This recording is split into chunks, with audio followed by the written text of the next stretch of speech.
Hi, everybody, and welcome to a FIR immediate release interview. I'm Shel Holtz. And I'm Neville Hobson in the UK. I'd like to welcome our guest to this FIR interview, Richard Bagnall, former chair and current board director of the Association for the Measurement and Evaluation of Communications, AMEC for short. We're going to discuss the Barcelona Principles. But first, Richard, please tell our listeners about yourself and what you do. Absolutely. So look, I began my career over 30 years ago in PR. I never thought I'd ever get into the measurement and evaluation side of things. Accidentally fell into it at a very early startup business called Metrica. And little did I know, as a PR guy who couldn't use Excel, this was to be my life. I've spent 32 years, I think, now running some of the world's largest PR measurement and evaluation businesses. So Metrica, Gorkana, Prime Research, Karma. I've had roles at all of those. More recently, I now consult with one of my business partners who's worked with me all of that time at a business called Comms Clarity. We're helping brands and agencies stop fearing measurement and evaluation and start to really embrace it. So we're helping them with everything from choosing vendors, designing and implementing frameworks, and just generally best practice. As you said, I've been, I think, integral part of AMEC as well over that time. AMEC obviously being the professional association for the measurement and evaluation of comms. I chaired it for 6 years. I was one of the founding members, and that's also coming up for 30 years old now. Mm. Yeah, it's quite a story. I mean, I think the Barcelona Principles were first published in 2010, and version 4.0 has just been published. That's quite a journey, quite a milestone, I would say, in communication, measurement, and evaluation. So what's it all about, Richard? What are these Barcelona Principles, and particularly 4.0? Why should communicators pay attention to this? Yeah, well, 2010, of course, was 15 years ago, frighteningly. And actually, at the recent summit, I put up a photo of many of the people who were at the summit this year from 15 years ago, which caused a bit of a laugh. But look, if we rewind our mind to 2010, measurement and evaluation was still rather nascent. Digital media was new. Social media wasn't properly being measured or even really monitored correctly. And what was preventing the industry from evolving its measurement and evaluation was just confusion and people really not knowing what best practice could or should look like. And the reason for that was that the different vendors were kind of saying different things. People had their own scoring systems, their own methodologies, and it felt to the PR and comms industry like something that was way too confusing. And if they have an opportunity not to engage with something that felt confusing and complex, then they wouldn't. So we realized at AMEC that it was really important that the industry could come together and speak with a common, consistent voice of what best practice should look like. So we also knew that we couldn't just do it as AMEC. We had to do it in conjunction with other PR and comms trade associations and academia as well. So we work with the Institute for Public Relations in the US, the CIPR, the PRCA, corporate communications in Spain, other associations like that, all came together, surprise, surprise, in Barcelona. And it was led by David Rockland, who many of you may remember David, a great leader in our industry, where 7 broad statements of some principles, effectively, of what good practice should involve, were put forward for us to debate and ultimately to vote on. So in 2010, these 7 very basic principles were put forward. Where they had a complaint, if you like, or where they had an issue, was that they were just very top line. I like to think of them as a helicopter view. What they did was they said, look, this is what good practice should look like, but not how to do it. And so for a number of reasons, that being the primary one, AMEC continued to develop other tools and approaches to show you how to operationalize the principles. But that's where they began. So 2010, they had to be good enough for academia to accept and to say, yep, these are valid, but they also had to be applicable for commercial organizations as well. And we really needed the whole industry to get behind them. Obviously, the world moves on at incredible speed. And so they've needed refreshing every few years. Of course, we've currently been doing it every 5 years, hence version 4, which we've just unveiled. But I suspect what we'll be doing going forward is probably refreshing them even quicker, obviously with the pace of change that's happening in communication at the moment. Richard, I am 2 short years away from 50 years in this industry, and we've been talking about measurement and the struggles that communicators have implementing measurement for all of that time. Yes. And I'm accustomed to hearing all of the excuses or the rationales for not doing it. We don't have the budget. We don't have the support. Nobody's asking for it. As we look at version 4.0 of the principles, if you consider a comms pro who's overwhelmed, and now we're throwing frameworks at them, and there are other frameworks that they've been confronted with. Can you offer just a simple step-by-step example of how do you apply the principles and the integrated evaluation framework together to plan and measure, say, a campaign?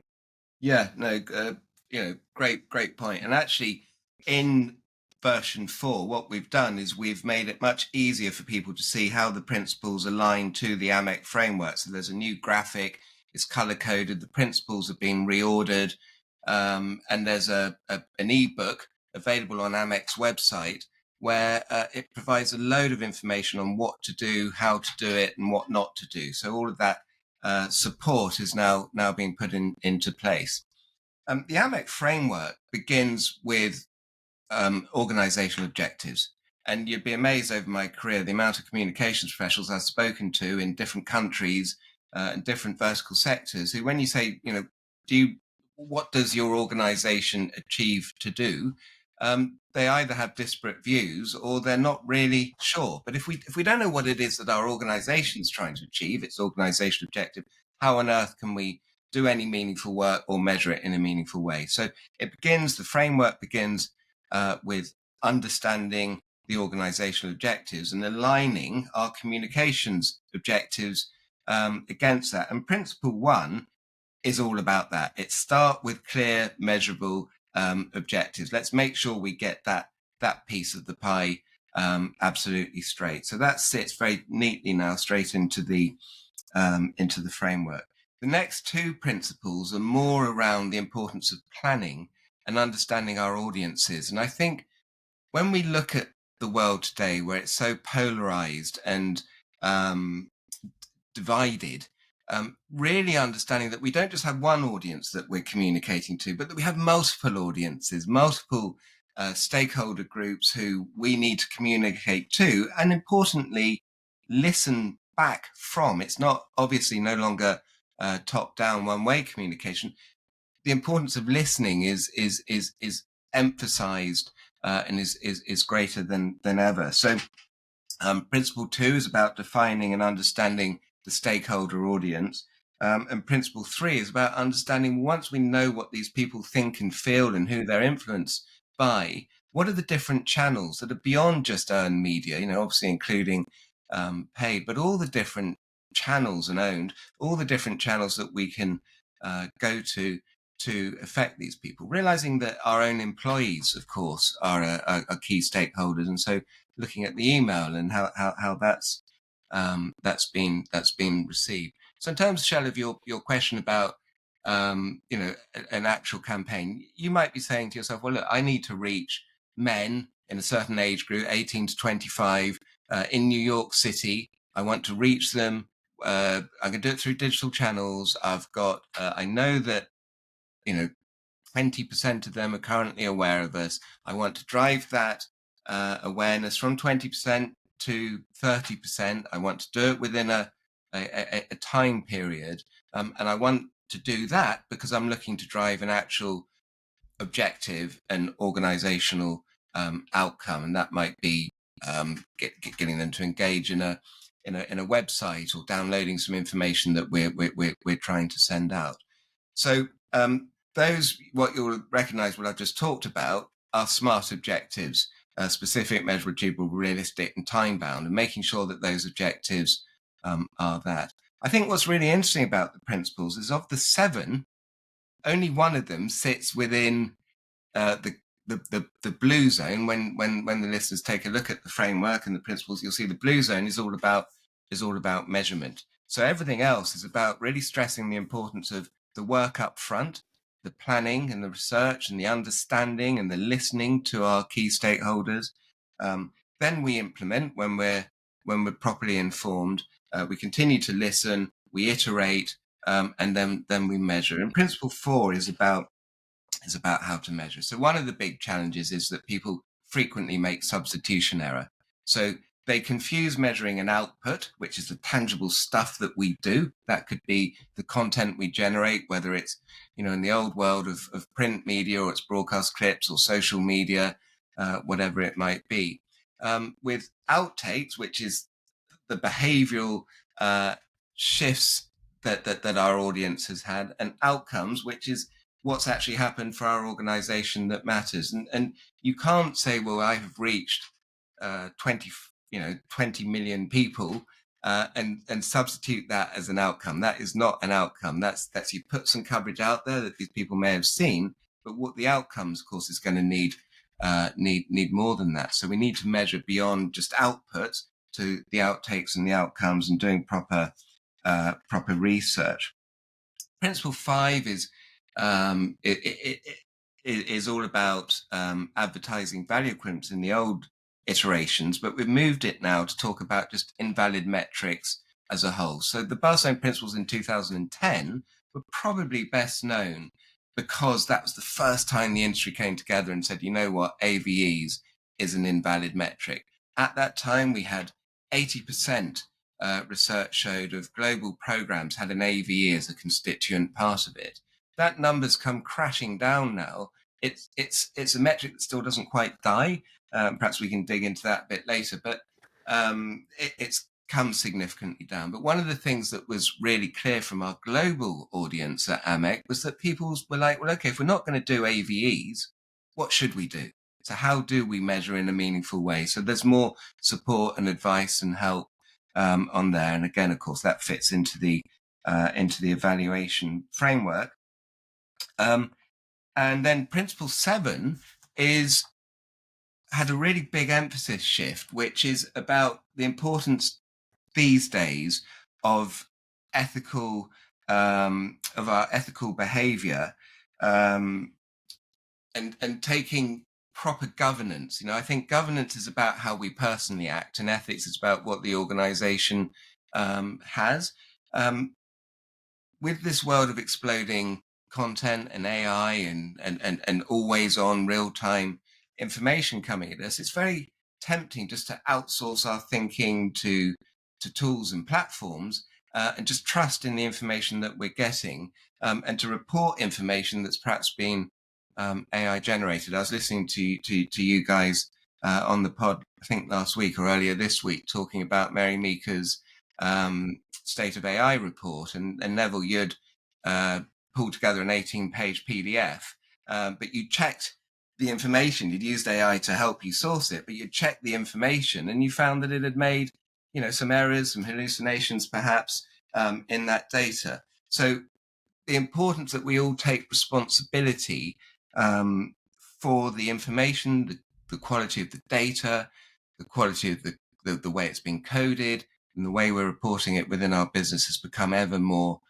important, which is why AMEC is taking a leading role on something called the Global Data Quality Initiative at the moment, working with other trade associations too. Yeah, that's a pretty comprehensive run through, Richard. Thank you. Funny you mentioned AI because it's a topic that, in our case, every episode of our podcast has covered that in one way or another throughout the whole of this year. And in the context of our conversation today and the Barcelona Principles 4.0, it caused me to consider those two words, artificial intelligence, in the context of the principles. Yeah. And you mentioned Principle 7 because that's to do with ethics, governance, and transparency of data, amongst other things. And ethics is a is an essential topic to address, I think, simply because there is so much talk about ethics and no common understanding or even agreement on how you should do this. Ethical guidelines we hear a lot about. We're currently in the dilemma of governments still discussing, arguing amongst themselves, disagreeing, agreeing, whatever, on guide rails, let's call it that, and an ethical approach to all of this. So in the context, I suppose, of other areas too, where the role of association or professional association or professional bodies could take a position, let's say, to guide others on how to embrace some of these things where there is no other guidance anywhere else. What do you see as the role of AI, or rather, how is AI shaping the future of measurement in the context of this, especially in relation to ethical concerns? What do you say about that? Well, look, it's coming at all of us like a steam train down the track, isn't it? I mean, it's coming, a freight train down the track. It's coming with unstoppable force, and I think many of us, I'm sure myself included, still can't comprehend the amount of change that's coming in a few years time. Automation and AI is the hottest topic in our industry. At the recent AMEC summit, it was the most frequently talked about panel session, stage session at the event. Automation's been in our industry for a long time. So it began with Boolean, with natural language processing, that type of stuff, and using keywords to count large amounts of information. It's very interesting. My original business, Metrica, I sold it in 2009 to a private equity firm that also owned the UK's biggest media monitoring company. And in their boardroom, that was called Durrance, for those of us who might remember Durrance. In their boardroom, they had a picture of Bill Durrant, the founder. It had been founded in the sort of 1850s, really as a vanity thing for aristocrats and MPs, just to get a few clips about them if they were in the media. And what they had was 120 years of media monitoring innovation, and it's a cracking photo I've got of this frame, because it's newspaper clip in year 1880 and it's newspaper clip in year 2000 and 2005, and all that's happened is the backing paper has changed color. But basically, this industry had not changed for over 100 years, and then suddenly digital media came along, digitalization of media and content, and of course social media. So that massive explosion in volumes and that universe of the media. So the monitoring companies had to adapt, and they brought in great technology at that point to help them handle that. But of course, what's happening now is AI is being talked about all of the time, and of course, AI changes everything. It's democratized the ability to get into insights. I think AI is particularly good at the moment at summarizing and reductive analysis more than expanding on insights. But look, it makes mistakes. So it can make mistakes and find false positives still. It can make mistakes, find just completely irrelevant content. It can code the content as you saw with your own work earlier this week, just incorrectly. And it can write summaries and executive briefings, one of the big things that our industry tends to send out, which just make things up. So, they're well-known examples of brands that have received an executive briefing about, a product launch that they just didn't do, and that type of stuff. So what we need at the moment, for sure, is this concept of human in the loop. Now, everyone talks about human in the loop. I need to talk about it. We advocate that at the moment, humans need to be in the loop to check and to provide those guardrails on the quality of everything, so that the data, the processing, the coding, and the reporting and the charting as well. How long we'll need a human in the loop, I don't know. That's an open question, but it always needs our critical thinking. Critical thinking is at the heart of decent measurement and evaluation. And I would advocate that the PR and communications industry does not sit back and think it can outsource all of this stuff. One of the challenges, and Cheryl, you were talking about, why are we still talking about measurement as a problem these days? And I think I can say this as an ex PR and comms pro myself, is because it's not our natural environment. We don't feel confident in it. We don't want to lean into it. Some of it's hard work. Some of it involves time. It involves thinking, and it isn't an easy number that can just be outsourced. Or your planning, for example, can't just be outsourced to somebody else to do willy-nilly if you're going to do it accurately. So, I urge the industry to really lean in and to pay attention to all of these issues, and to not just take anything that a media content data platform, a media evaluation platform that's AI focus is just sending out as gospel truth. It needs checking, it needs critical thought, it needs making sure that it's relevant and that it's got the right perspectives, etc., etc., etc. I think AMEC's role is enormous in that. I see AMEC as global, as there as a common voice of best practice, which is just so critical that the industry can look and say, this isn't a vendor speaking, this is the industry as a whole saying this is what we should do and this is what we shouldn't do. And again, that's where the framework and the Barcelona Principles ebook just will really be helpful for the listeners and the viewers. It is really tempting to ask you about AVEs, but I think I'm going to leave that to Neville.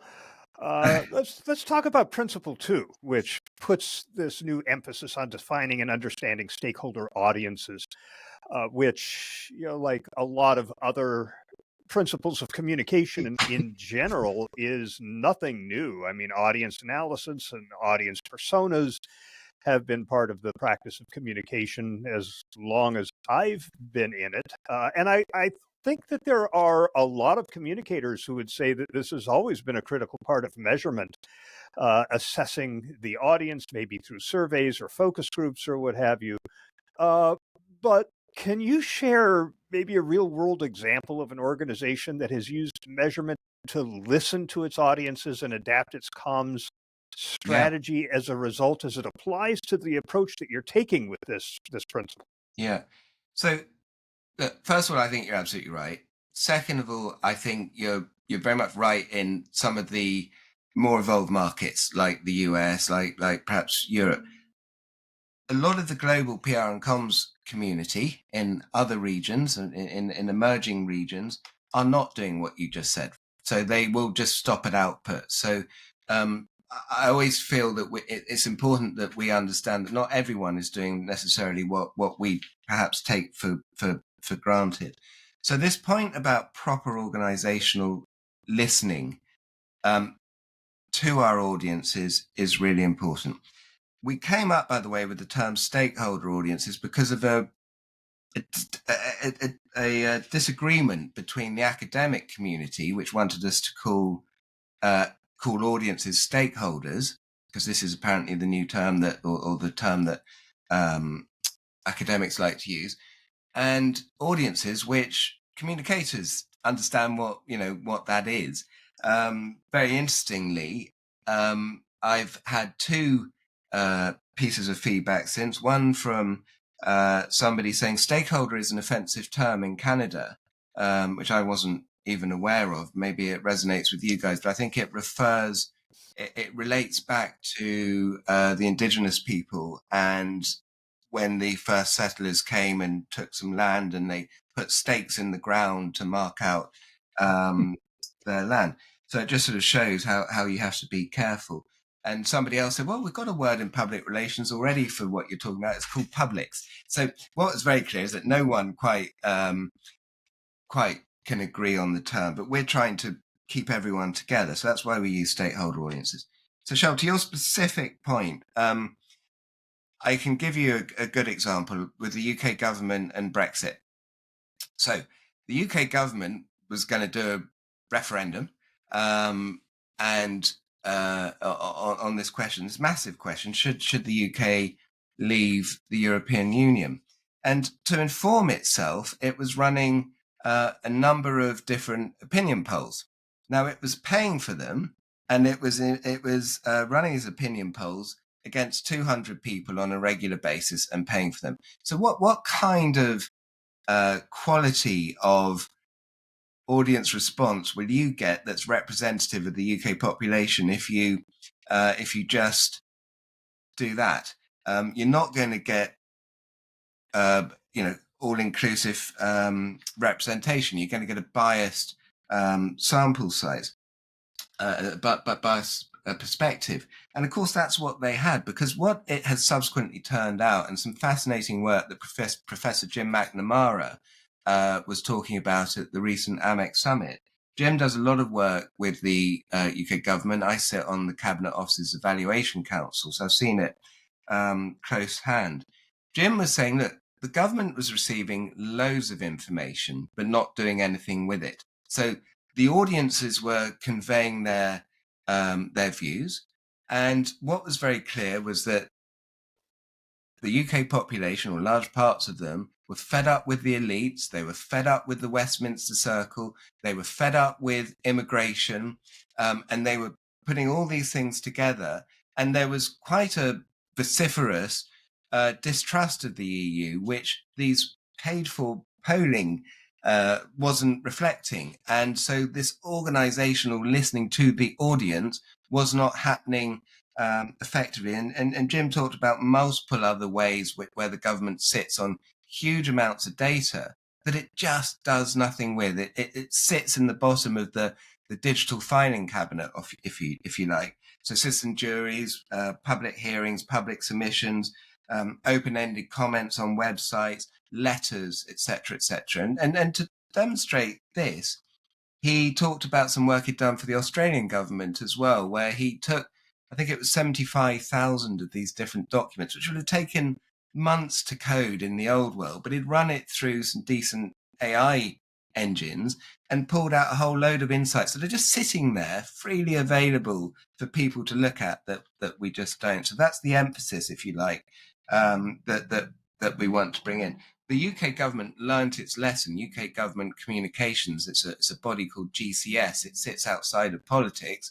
The Government Communications Service was led by Alex Aitken and most recently by Simon Bohr. They've done fantastic work on really making sure that the UK government is upping its game. So, Shel, to your point, like an example of someone who was able to listen and then start behaving in different ways. It's now a really key part of what the UK government actually does. Thanks for that, Richard. So I do want to talk about AVEs, Shel. Thank you very much. And you, to your reference earlier, Richard. You did. By the way, before you do, Neville, I just want to say, when I was an independent consultant, I had a number of clients in Canada. There was one stretch where I was spending more time working in Canada than the U.S., and their communicators talked freely about stakeholders, and I had never heard this issue with the term, but as you were speaking, I looked it up, and indeed, that is the case, which just conveys how dicey it can be using language in a global context. Yeah, you got to do your research and understand your audience. Stakeholder. There you go. Well, we're going to listen now, right? So now you got it. There you go. And I'm acutely aware of the Indigenous issues in Canada, too. So the fact that I had never heard this, I think that just characterizes the challenge that people have. It does. So as far as advertising value equivalence is concerned, in the context of which one is it? Principle 5. 5, yeah. Invalid measurement metrics. Yeah. I think I've seen some discussion online since version 4 was published on LinkedIn, but also mentioned in a couple of reviews of it that I've seen, academic one and communication one. All great stuff. It adds to the debate. And you made some interesting views, or shared some interesting views, Richard, about the fact that usage is dropping, it's declining. Yet, I have to say that's fine, but boy, does this thing persist. it will not go away. And like others have mentioned, some quite strongly, why the hell are we still talking about this 15 years after the AMEC published guidelines on this, after the CIPR, not 15 years ago, more recently, in fact, banned the use of it. If you were entering a professional contest for an award, you must not use AVE. I judge communication awards, and as a reference point, I noticed in one of the contests I judged just this past week, one of the entries was relying on AVE. So that flagged it up, and those guys didn't, were apprised of this is not what you need to do. The point I'm making, I think, is that this has not gone away. I see some strong opinions, all good, I would hasten to add. Nobody's wrong here, in my view, that we need to do more. If we've given people 15 years and they're still doing it, what else can we do to stop this? And talk about some of the automated services, the kind of equivalent of Durrance. And boy, do I remember Durrance in the 90s, by the way, Richard. Those books of clippings, my God. Yeah. So we've now got the digital equivalents of it, if you like, yet that still persists. So one thing that I find most interesting is hearing comment from people saying that the reason for this is not the communicators at all. It's the bosses, it's the C-suite, it's those other senior people in organizations who demand this metric, and therefore we have to do it. Now, it's easy to say, anyone, you, me, Shell, anyone can say, well, you got to stop it. You can't just say that. It ain't that simple. Otherwise, it would have been done, I would argue. Yeah. So I guess the roundabout way to my question is to ask you, it persists. I probably answered the first part of the question where I was going to ask you why is that? But I would say, rather than get into a debate about, okay, what are we going to do about this, is to say, what practical advice would you give to communication professionals, wherever they happen to be, who are under pressure to use AVs? Yeah. Well, look, AVs are the zombie metric, right? They're the metric that will not go away. It doesn't matter how much we say. I wouldn't want your audience to think that progress hasn't been made. Progress has been made. If you're thinking about a global programs, 80% have an AVE ongoing in them, and now they don't. That number's down. It bumps around depending which research you see. The lowest I've ever seen, I think, was 13%, and the highest was more like 22 or something. It's very regionally differentiated. So again, frequently in the more evolved communication markets, people aren't doing them, although there are some outliers like the award entry that you saw the other day. I also judge lots of award programs, and a number of the award programs will give 0 points, but people still put them in. I think the people who are putting them in are doing so because they're not thinking about it, and they see it as a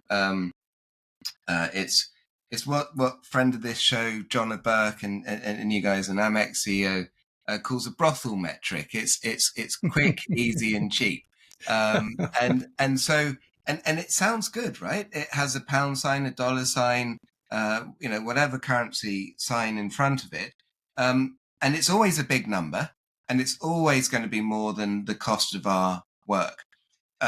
So I can see why people are attracted to it.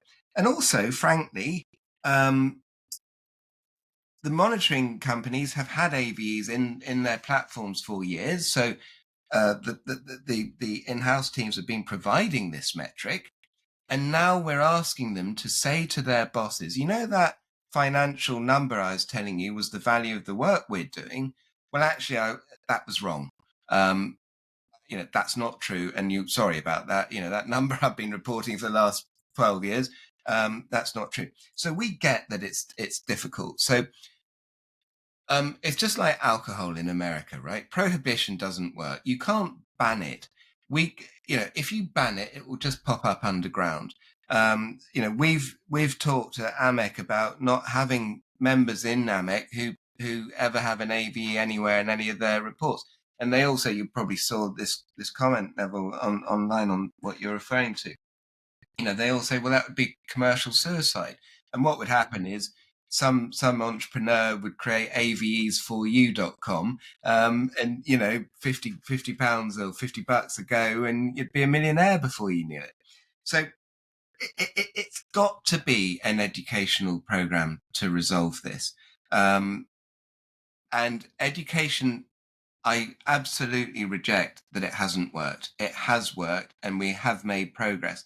Is the progress perfect? No, it will take a generation. That's the point. It will take a generation. We're actually being aided by one really nice thing, which is that, well, two key points. One, advertising rate cards keep going down. This is one of my favorite ones. You know, it gets cheaper and cheaper to advertise to more and more people. So why on earth would you tie any kind of metric that is meant to show the value of your work to an index that's in terminal decline?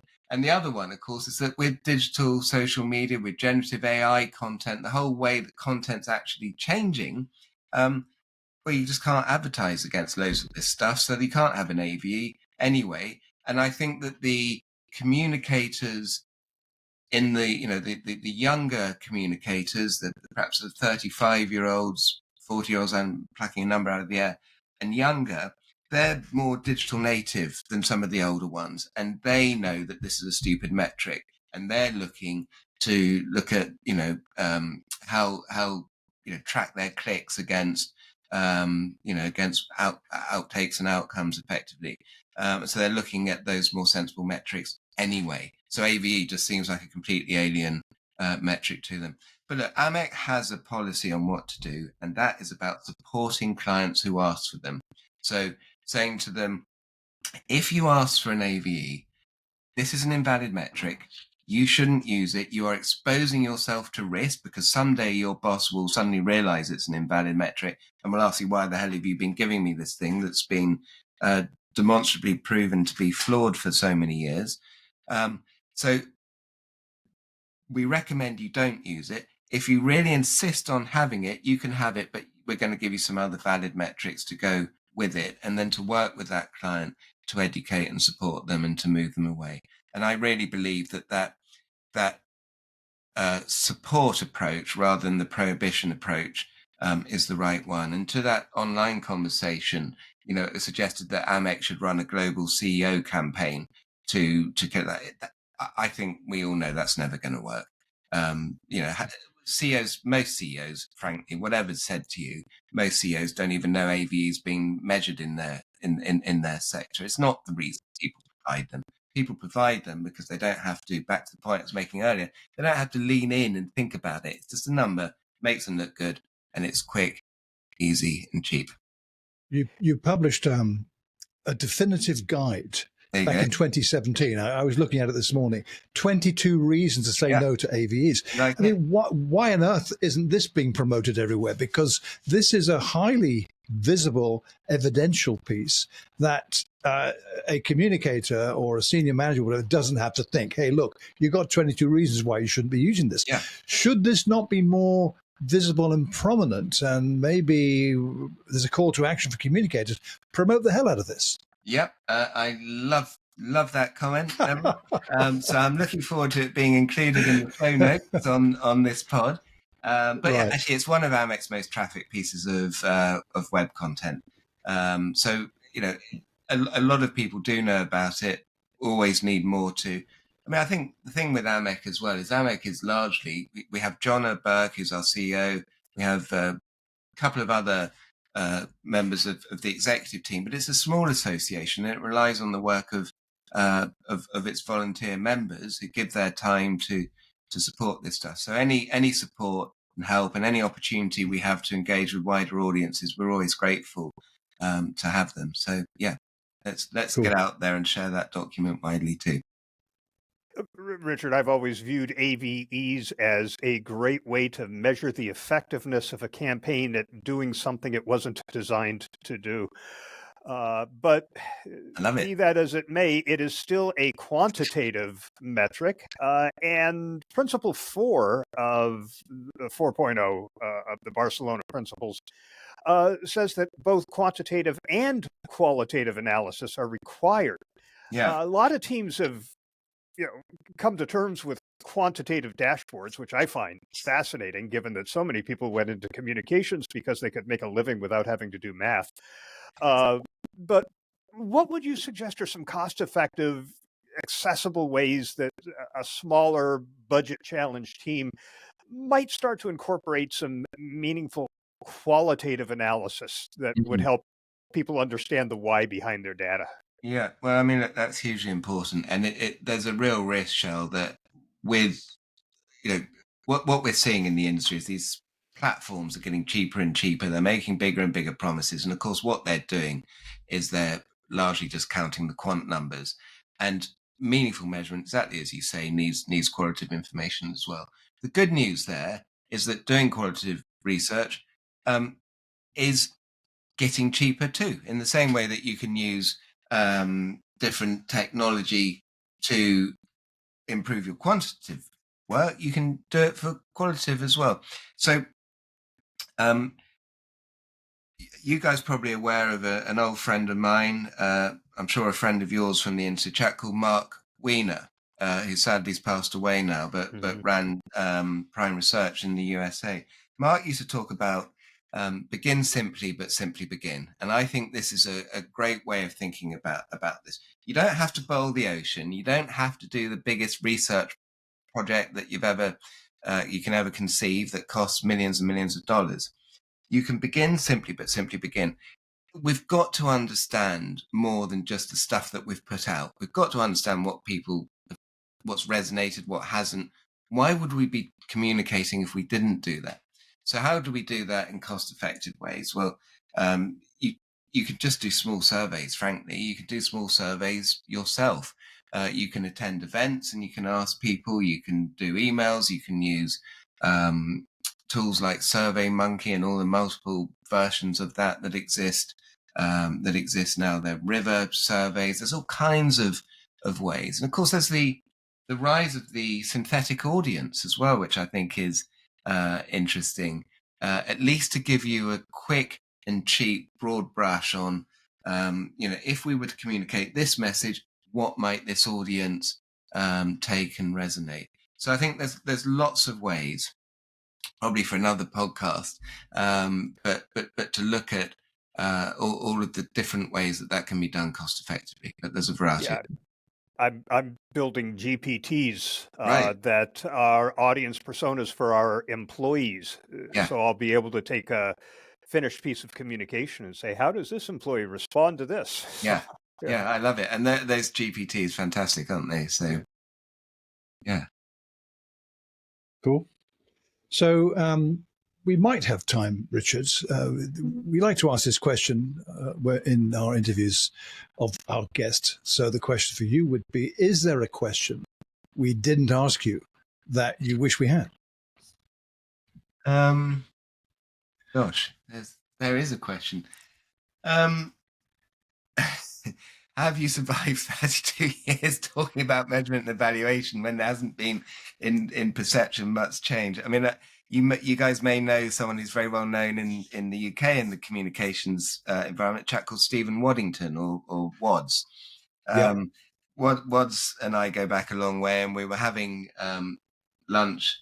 We were talking about progress. Actually, we were talking about AVEs, and he wrote a blog post afterwards, and he said, I was having lunch with Richard Bagnall, and he told me that he wanted, if he was to die tomorrow, he wanted on his tombstone 25 years in the evaluation industry, and he achieved nothing. And he sent it to me saying, are you happy with this headline? I said, well, could you just change it a little bit, please, Was? But what my point was, we were talking about this thing about zombie metrics refusing to die and AVEs and why is there not faster progress? So I guess the question you could ask is, how on earth have you survived? And I've survived 30 years in this industry by having amazing people around me, having a huge amount of fun, always trying to take what, as a communicator myself, take what the love of my life industry, the PR and comms industry, is always just seen as too difficult and complicated, and turning it into something that's meaningful and approachable and understandable. And that's, try and be the simple voice simple but not simplistic, we used to talk about at Metrica. Simple to understand but not simplistic. It's got to be robust, but let's not overcomplicate stuff. Let's make it simple to understand. So that's been a challenge that I've really relished. I've always enjoyed the opportunity that the industry's given me to meet fascinating people, to travel. I've been to incredible countries and conferences where I get asked to speak, and I never take that for granted. It's a huge privilege. And of course, I talk about brilliant people I work with. I'd be remiss not to talk about Paul Hender, who was my right-hand man at Metrica, at Gorkana, at Karma, and now Paul and I run Comms Clarity together. Paul's one of these guys with the brain the size of a planet. So when I don't know something, I know that Paul knows the answer. So, I've been lucky to have great people around me as well. Brilliant. Terrific. Well, Richard, thank you so much for taking the time to join us today. This is a fascinating conversation. Perhaps in 2030, we'll be back to talk about 5.0, where I expect to see AI even more prominently referenced. Maybe AI will write Barcelona Principles 5.0. There you go. Or even do the podcast interview as well. You never know, right? Right. Absolutely. Thanks, Richard. It's been great. It's been a real pleasure. Thank you so much, guys, for having me on the show. Tell us, before we sign off, how people can find you online, Richard. Where should they look for you and get in touch? Yeah, well, I'm afraid my X account is rusting in the corner a bit. So whereas I always would have said go to my Twitter account, now I won't. But on LinkedIn, linkedin.com/in/Richard Bagnall. So you can find me there, and my email, richard.bagnall@commsclarity.com. Great. Thanks very much.